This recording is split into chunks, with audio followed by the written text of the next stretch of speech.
खुलुमबाय लोगोफोर, बड' इनफ' पइन्ट चेनेलाव नोंथांखौ बरायबाय। सानफ्रोमबोनि बायदि दिनैबो जों नोंथांनि थाखाय राशिफल लानानै फैलायबाय।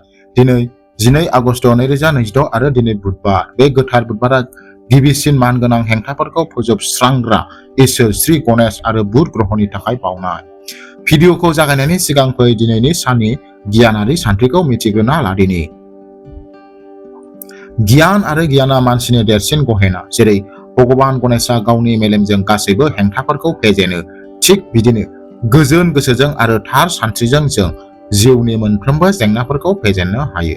कमेन्ट बक्सआव जय श्री गणेश एबा गणपति बाप्पा मौर्या लिरनो दाबाव, जाहाथे नोंथांनि साना मोजां आरो बोर अरायबो नोंथांजों थाबाय थाथों। गिबियावनो दङ मेष राशि।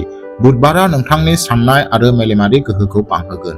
भगवान गणेशनि बोरजों नोंथांनि फालांगियारि बिथांखिफोरा जाफेरै जाफुंसारगोन। साख्रि मावनाय सुबुंफोरा गोदान मावथांखियाव गोनां बिबान मोननो हागौ। स्टक हाथाइ एबा राङारि आगजुफोराव रां थिसननाया मोजां फिथाय होगोन। न'खरनि आबहावाया गोजोनथाव जागोन। सावस्रिनि बेलायाव साना गोहो गोनां आरो गोजोन गोनां जागोन। खाफाल गोनां अनजिमाया 5, खाफाल गोनां गाबा गोथां आरो खाफाल गोनां दिगा साहा। वृषभ राशि। दिनैनि साना नोंथांनि खस्थ'खौ साबसिन फिथाय होगोन। खामानि थिलियाव नोंथांनि आरो गुरै आखुआ नोंथांनि लोगोफोरखौ गोहोम खोख्लैगोन। फालांगियाव गोजाम रां थिसननाया मोजां फिथाय होगोन। नोंथांनि धोनखौ बांहोगोन। नोंथांनि जिउनि लोगोरिजों गोरोबलायनाया जोबोद मोजां जागोन आरो नखरारि दावबायनायनि थाखाय सानथांखिफोर थानो हागौ। सावस्रिया मोजां जागोन, नाथाय थेवब्लाबो मोनसे समानथि रुटिन लाखिनांगोन। खाफाल गोनां अनजिमाया 8, खाफाल गोनां गाबा गोजा आरो खाफाल गोनां दिगा खोला सानजा। मिथुन राशि।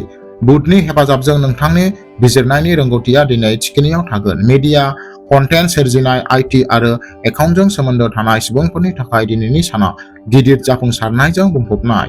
मोनसे गोदान बाहागोदारि एबा फालांगियारि गोरोबथानिफ्राय इयुनाव गोबां मुलाम्फा जानायनि गोख्रों खाबु दङ। लोगोफोरनि हेफाजाब होनाया नोंथांनि गोसोखौ बांहोगोन। नोंथांनि मोजां मोनलायनाय जिउआव मोनसे गोदान रंजानाय नुनो मोनगोन। नोंथांनि गोसोआरि सावस्रिया साबसिन थागोन। खाफाल गोनां अनजिमाया 3, खाफाल गोनां गाबा गोथां गाब आरो खाफाल गोनां दिगा सानजा। कर्क राशि। दिनै नोंथांनि गोसोआ मोजां सानस्रि आरो गोदान गोहोजों बुंफबनाय जागोन।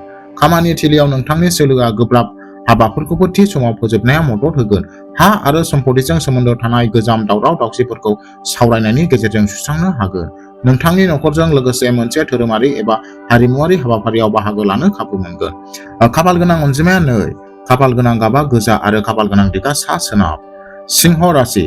दिनैनि साना नोंथांनि मान आरो समाजारि बेंखनफोरखौ फेहेरनानै लाबोगोन। नोंथांनि गोख्रै थिरांथा लानो हानाय गोहोआ फालांगियाव गोबां मुलाम्फा लाबोनो हागौ।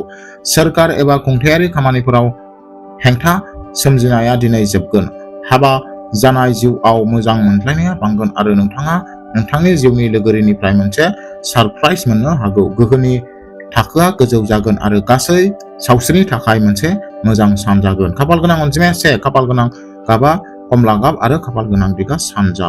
कन्या राशि। बुधबारा नोंथांनि सानथांखि खालामनाय हाबानि राहा आरो सोलोनि थाखाय मुलाम्फा गोनां जागोन। नोंथांनि बाथ्राफोरा फालांगियारि सावरायमेल आरो सावरायनायाव गोसो होगोन। गोदान खाबुफोर बेखेवगोन। आद्रा थानाय रांखौ मोननाया नोंथांनि रांखान्थियारि थासारिखौ गोख्रों खालामगोन।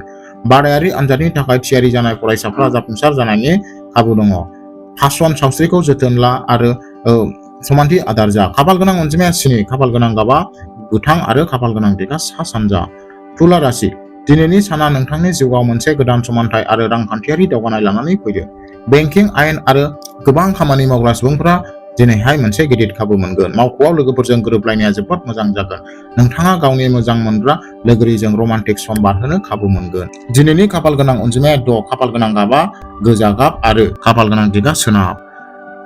वृश्चिक राशि। दिनै नोंथांनि रोंगौथि आरो गोख्रों थिरांथा लानाया नोंथांखौ जाफुंसारनायनि थिखिनियाव लांगोन। दानाय बिरोंदामिन आरो दिहुनथायजों सोमोन्दो थानाय फालांगियारि सुबुंफोरनि थाखाय गोबां मुलाम्फानि नेरसोन दङ। मावख'आव नोंथांनि बोसोनफोरखौ बरायगोन। नखरनि सोद्रोमाफोरजों गोजाम गोरोन्थि बुजिलायनाया गोजान जागोन आरो खौसेथिया बांगोन। सावस्रिया मोजां जागोन आरो गोहोआ गोजौ जागोन। खाफाल गोनां अनजिमाया 9, खाफाल गोनां गाबा गोजा आरो खाफाल गोनां दिगा खोला। धनु राशि। दिनै नोंथांनि गियान आरो हाबानि रोंगौथिखौ जेरावबो बाख्नायगोन। सोलोंथाइ, फोरोंनाय आरो राङारि सुबुरुनथाइजों सोमोन्दो थानाय सुबुंफोरनि थाखाय बे साना गोबां मुलाम्फा गोनां जागोन। आयनि गोदान फुंखा जौगागोन। नोंथाङा न'आव गथ'फोरनिफ्राय माखासे मोजां खौरां खोनानो हागौ। सावस्रिया मोजां थागोन आरो नोंथाङा गासै सानावनो गोहो गोनां मोनगोन। खाफाल गोनां अनजिमाया 4, खाफाल गोनां गाबा गोमो आरो खाफाल गोनां दिगा सा सानजा। मकर राशि, दिनैनि साना मोगथाङारि थिरांथा लानाय आरो गावनि केरियारखौ गोख्रों खालामनायनि सान। नोंथांजों बानायनाय बिथांखिफोरा थि समावनो जाफुंगोन, जाय नोंथांनि देरसिन मावख'गिरिफोरनि नोजोराव नोंथांनि मान-सन्मानखौ बांहोगोन। न', सम्पथि एबा गारि बायनो लुबैनाया जाफुंनो हागौ। नोंथांनि जिउनि लोगोरिया मोनफ्रोमबो आगानाव नोंथांखौ हेफाजाब होगोन। सावस्रिया मोजां जागोन। खाफाल गोनां अनजिमाया 10, खाफाल गोनां गाबा गोथां आरो खाफाल गोनां दिगा खोला-सोनाब। कुम्भ राशि, डिजिटेल मिडियायाव नोंथांनि गोदानथि सानस्रि आरो गोसो जानाया नोंथांनो गोदान फालांगिनि खाबु होगोन।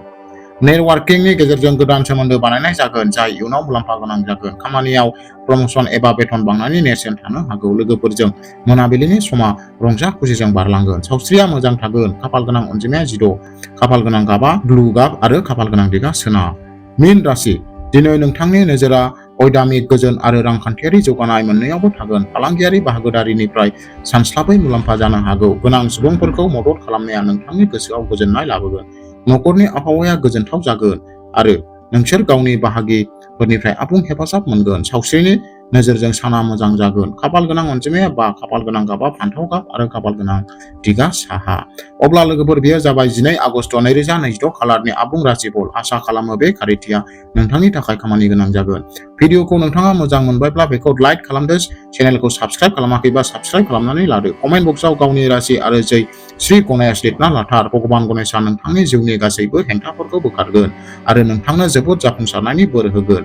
गाबोन लोगो हमगोन मोनसे गोदान राशिफल लानानै। अब्लासिम गावखौ आरो गावनि आंगोफोरखौ जोथोन ला।